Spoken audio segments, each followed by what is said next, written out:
Hi there. In this video, we'll be covering, can I pay someone to write a book for me? Yes, you can pay someone to write a book for you, but let's make sure you pick the right person, because picking the wrong person could cost you lots of time, effort, and money. By the end of this video, you'll learn the power of ghostwriting, how to find and hire a ghostwriter, and why you are such an important part of the collaborative process. And stay tuned until the end of the video for a free opportunity. Let's dive in.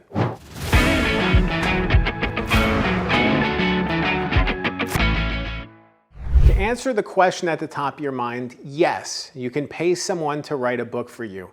You can pay someone to do lots of things. Fix your car, do the siding on your house, pave a street. Whatever the case may be, you can typically find someone to do those things. And yes, you can find someone to write a book for you. But think about all those things that I just mentioned. Think about how wrong it can go if you pick the wrong person, how much damage you can cause, financial ruin you could cause. Picking the right ghostwriter, the right person to work on the book is really crucial. Because if you pick the wrong person, it could actually create more problems. It create ethical problems, financial problems. If you don't trust the person you work with and you pick somebody you don't quite trust, you're going to be looking over your shoulder the entire time you work together. So this process really requires you to pick the right person, not just a person, not just any person. The person that you want to seek out is a ghostwriter. I've worked as a ghostwriter for the past 5 years, and it is such an awesome thing. It's such an awesome process. I used to work in the newsroom as a journalist, and typically I would interview people here and there a handful of times, maybe for a story, and we go our separate ways. It's so special for me to be able to walk in somebody's shoes and walk with them for 3, 6, 12 months and help them bring their story forward. To learn so many things about them and, to enrich their story and their life. I feel like working with clients has enriched my life. It's made me a more fulfilled and complete person to learn from them and learn their stories. And it's such an awesome thing. The way ghostwriting works, or the way I work as a ghostwriter at least, is I will meet with clients, and at the beginning of the process, we will talk about the structure of the book, the framework of the book, kind of how the whole system works, how the book works, how it fits within their larger goals, their purpose for writing the book, all these sorts of things. And as we dive into the book, we meet weekly or every other week and talk through a different chapter. And from that conversation, I will then write a draft of the chapter. I will take their actual words and use it to write the chapter. I will send them the chapter for review.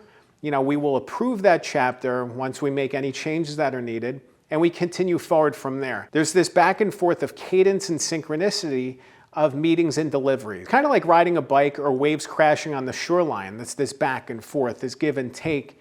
And on it goes until you have a full draft. I love being able to turn around a book from idea to draft in 3 to 6 months for the people I work with.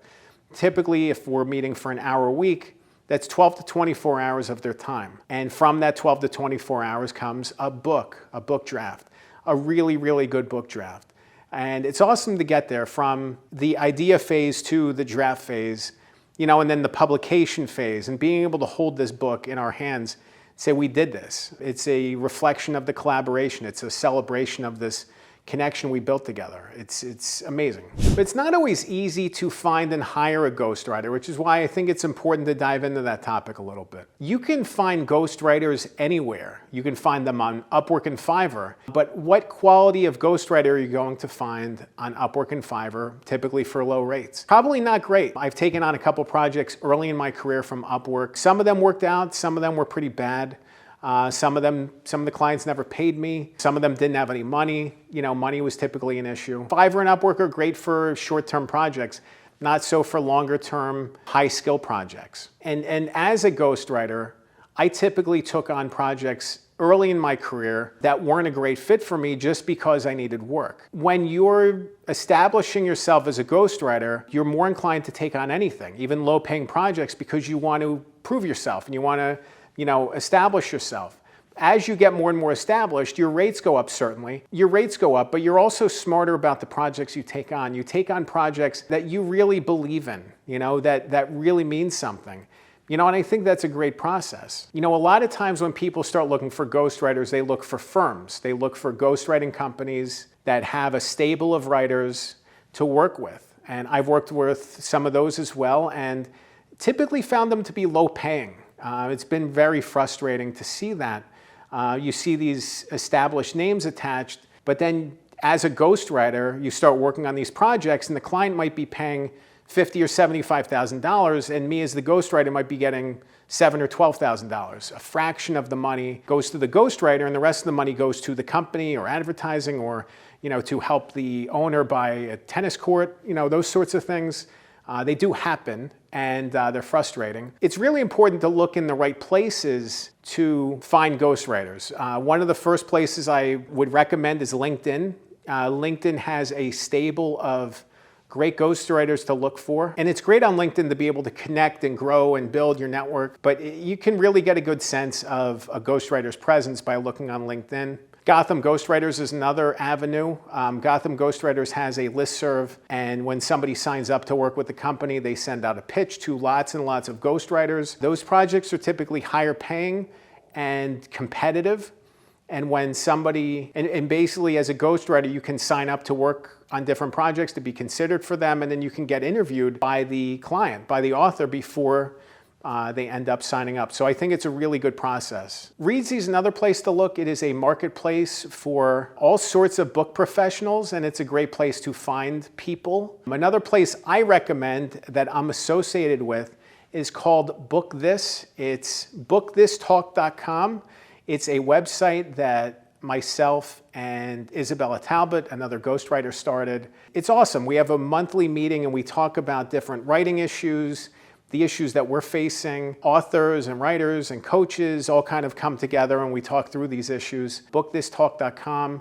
But we have a stable of ghostwriters and coaches who are ready to take on any project. So it's exciting to, connect there and, check it out and come to a meeting and sign up for emails and receive invite to the meeting and come meet with potentially some people that you might end up working with. Once you find a ghostwriter, it's important to do your due diligence in order to make sure that they're the good fit. Meet with them, talk to their clients, talk to their referrals, read the writing samples they send you.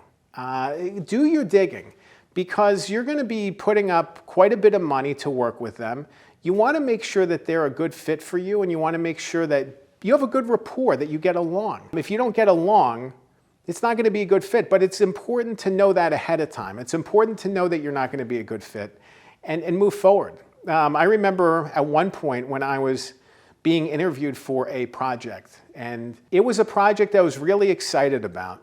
And this was early in my ghostwriting career. I spent hours researching the person, well-known public figure, and we jump on a call and I start talking to them, and they asked me one question, and they said, "What other books in this space would you compare my story to?"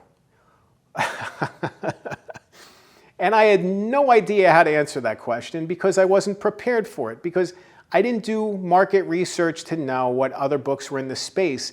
I just thought of myself of being the person to tell this story. It's a great lesson and something I think about often when I go into book calls today with authors. I do that research every single time because I don't want to be caught flat-footed again. But I didn't know the answer to that question, and I immediately knew I was not going to be considered for this any further. So it's great to be able to jump on a call and ask questions and see how they respond and see what their knowledge is. Because the more they know and the more skilled they are at driving forward projects like yours, the better this process is going to be for you. The most important element of your book is you. You need to be a part of this process. Far too often, I think there's this expectation when somebody is working with a ghostwriter that they can just leave the story to the ghostwriter, and the ghostwriter is going to go spin yarn and do a great job telling the story, and that's it, and that's the book. And that's not how it works at all. I meet with my clients every week. We talk through different aspects of the book. I continue making progress, but it's all about them. It's all about their vulnerability and their struggles and their story and their overcoming things. If you're not a part of this process, this book is going to suffer. It's going to sound boring. It's going to sound mundane. It's going to sound disconnected. A pop culture parallel I was recently looking back on was from Seinfeld. In season 8 of Seinfeld, Elaine Bennis was tasked with writing her boss Jay Peterman's autobiography, Ghostwriting. She was so excited, and she sat down to meet with him. She hits record on her tape recorder and asks him about the book and what he wants to include. And he tells her that I just want it to be about my everyday life. And then he decided he wanted to order a pizza. And then it just devolved from there to the point where she didn't even feel a connection to the book anymore. That she lost this connection, that she lost this sense of purpose for writing this book. Then she was so excited, and then she was frustrated. You know, at one point, Peterman had bought Kramer's stories, and that was a whole issue. It was interesting. It was interesting as a ghostwriter to go back and watch this episode that I've watched so many times before and think about it in terms of ghostwriting. But I think that's common. I think it's common for people when they work with a ghostwriter to think that they can just divorce themselves from the story and the ghostwriter is just going to go tell it. The worst projects I've been a part of have been those kind of projects where the author just gave me some recordings or met with me a handful of times and said, go write the book. It's happened, I've done it, but it's not great, and I don't take on those kinds of projects anymore because they're not engaging. You know, I love the give and take. I love learning about the human experience. It's what makes this job so special for me. And when someone's giving that away because they just want to put out whatever book, it's missing the element of them. Missing the element of you in your book is going to make sure that this book doesn't really resonate the right way. It doesn't connect the right way. It doesn't have the heart. It doesn't have the emotion, the vulnerability to make it a great book. It's not easy to write a great book, but it can be done. And it's so powerful to hold that book at the end of the process and to know that you did everything you could to make it great. And you go through it. I recently, looked through a book that I worked on that's going to be published soon. And I got a copy of it and I'm reading it and I'm like, we wrote this. We wrote this thing out of nothing, out of fiction, out of air, out of nothing. This book came from nothing and became something. And to hold it and to know it's going to change somebody's life by reading it, it's an awesome feeling, and you have to feel that way too. As the person whose story is being told, you really need to feel that connection of this book needs to be out there and someone's life is going to change because of it. And it just infuses so much purpose within your story.